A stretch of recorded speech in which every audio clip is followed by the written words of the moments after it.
Entendes o que estás lendo? O podcast que te leva através das páginas da Bíblia. Livro por livro. Capítulo por capítulo. Uma exposição bíblica emocionante. Aperte os cintos e embarque comigo nesta viagem.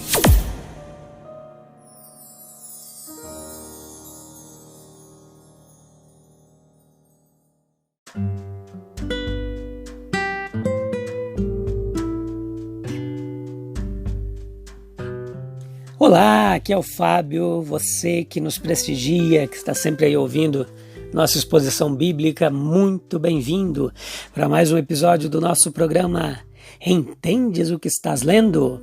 O podcast de exposição bíblica que te leva a uma viagem emocionante através das páginas da Bíblia.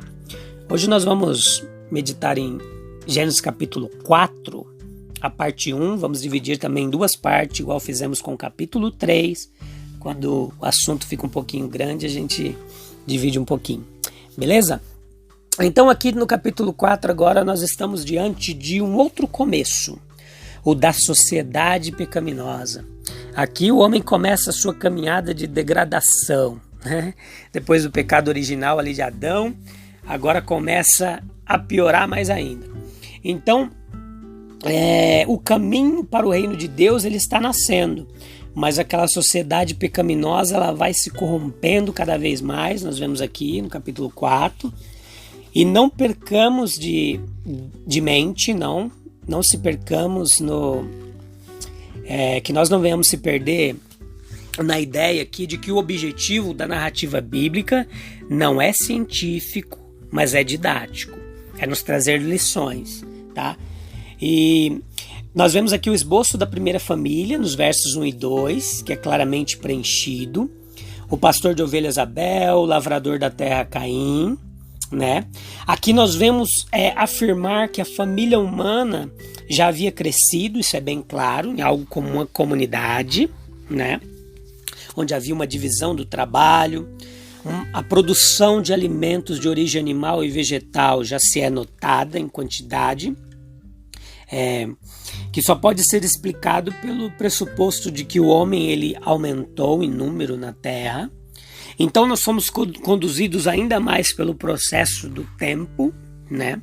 E os dois homens, Caim e Abel, note aqui no capítulo 4, que eles vêm diante de Deus trazer as suas ofertas, aparentemente para um lugar, o qual não é claro aqui. E há uma diferença não apenas na ocupação, no trabalho de Caim e Abel. Abel ele traz não apenas o primogênito do seu rebanho, mas também a gordura, né? Uma alusão evidente à indicação de ritos e sacrifícios que já começam a ser feitos ali naquela primeira comunidade. E o Senhor ele se agrada, né, pela oferta de Abel, não somente um reconhecimento do estado de espírito dele, que ele estava inteiramente ali dando uma oferta de todo o coração, né, como está implícito ali na referência, mas distinta da oferta foi a aprovação da obediência de Abel, né, e a prescrição religiosa que está ali no fundo, o ato dele como um ato de adoração. E o Senhor ele protesta com Caim. Quando o semblante de Caim cai, ele fica irado e disse: se você não tivesse feito bem, você não seria aceito. Mas se você não faz o bem, o pecado jaz à sua porta. E aqui no original, em hebraico, o sentido dessa palavra, no original está lá, que você agacha-se, o pecado ele se agacha como animal predador, pronto a atacar. Então ele está à porta ali, pronto a te atacar se você escolhe a desobediência. Então aqui nós vemos o pecado ele como culpa, né? O pecado como culpa, o pecado como tentação. Ele estava diante ali de Caim e diante do homem. Então o homem ele precisava fazer uma escolha. Então pecados perdoados, tentação resistida, são colocados em oposição à aceitação. Então Abel, como mais jovem, né, deveria ser induzido por Caim a fazer o bem. E nós vemos aqui que a ordem natural, ela é invertida, né? Aqui nós vemos o amor divino revelado também, na aceitação da ordem divina, né? A vida natural.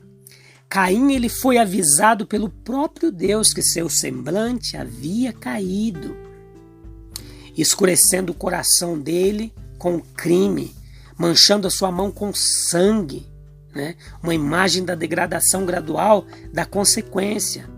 Caim, ele teve esses pensamentos raivosos e isso virou um ato de assassinato. Caim, ele levanta a mão contra o seu irmão e o mata. A Bíblia é clara aqui. O sangue derramado de Caim, que teve uma origem religiosa, né? Os dois foram oferecer algo a Deus e aquele sacrifício ele se torna uma rixa, uma briga, um motivo de inveja, de ciúme e de guerra entre os dois.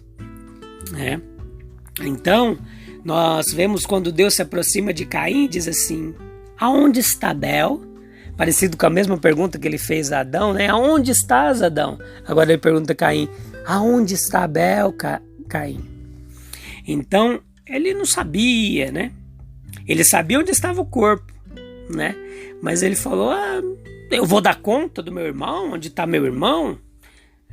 E aqui nós vemos a expressão da lei de Deus, né, bem clara, de que nós somos responsáveis pelo bem-estar do nosso próximo, né? Então ele dizia: eu sou guardião do meu irmão? Certamente que sim.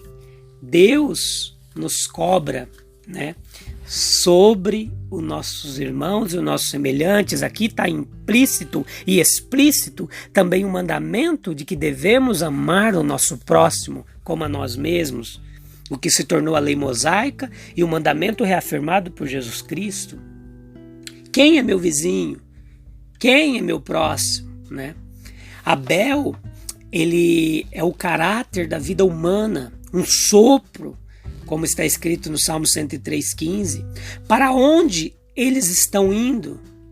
E conhecemos o caminho da salvação. Nós somos luz para iluminar os nossos semelhantes. Nós temos responsabilidades. Deus nos afirma lá no Novo Testamento, Filipenses 2,15, né, a palavra de Paulo, a igreja em Filipe, que nós devemos ser luzes resplandecentes, que nós devemos brilhar em meio ao mundo corrupto. Essa é a vontade de Deus. Essa é a nossa chamada. O homem aqui em Gênesis 4, do verso 10 ao 15, nós vemos que ele conhecia já a vontade de Deus, mas ele persiste na mentira. Ele insulta a majestade divina, ele insulta Deus no seu próprio trono, ele desafia Deus pela sua autoafirmação, pelo seu desejo de autossuficiência, de fazer a sua vontade acima do mandamento divino. Ele endurece o coração, ele se enche de um desespero louco, né? Então, nós vemos aqui o sangue do chão clamando a Deus. Caim, ele é amaldiçoado. O chão, ele abre a boca para receber o sangue do irmão, mas o solo se recusa a servir ao assassino. Então agora Caim na terra, como Deus diz, vai ser um vagabundo, vai ser um errante, um fugitivo. Ele é expulso da face da terra. Deus coloca nele uma marca. A marca sobre Caim pelo Senhor foi ao mesmo tempo a marca da rejeição e também a marca da proteção, porque Deus ameaça, Deus propaga e decreta que aquele que assassinasse o assassino seria também punido. Então nós devemos aqui prestar atenção e encontrar nesse relato, né? Encontrar aqui que tudo tem intenção de colocar em contraste vívido a justiça de Deus e a injustiça do homem. Aquele testemunho ali da terra que clamava o sangue de Abel, né? Ele não apenas como as criaturas inocentes, né?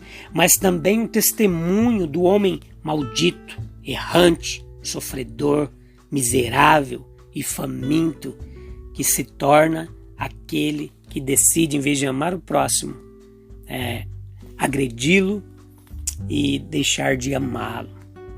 Então nós devemos olhar para toda essa narrativa e devemos encontrar nesses registros primitivos muito mais do que uma vaga sugestão da mente divina, da vontade divina. Note comigo aqui nessa primeira parte do capítulo 4 que nós estamos vendo, que nós devemos ver toda essa narrativa, tudo isso pelo lado de Abel, não pelo lado de Caim. A verdade contida aqui nesse texto é que é Deus que purifica a sociedade de seus homens com seus princípios malignos e faz com que o próprio sangue de Marte, o próprio sangue daqueles que são mortos num ato de bondade, se torna uma proclamação da justiça de Deus. Então nós não temos que responder a pergunta, e quanto a Caim? Né? Muitos perguntam, e a Caim? Ele está protegido da violência. Ele tem permissão para se arrepender e retornar.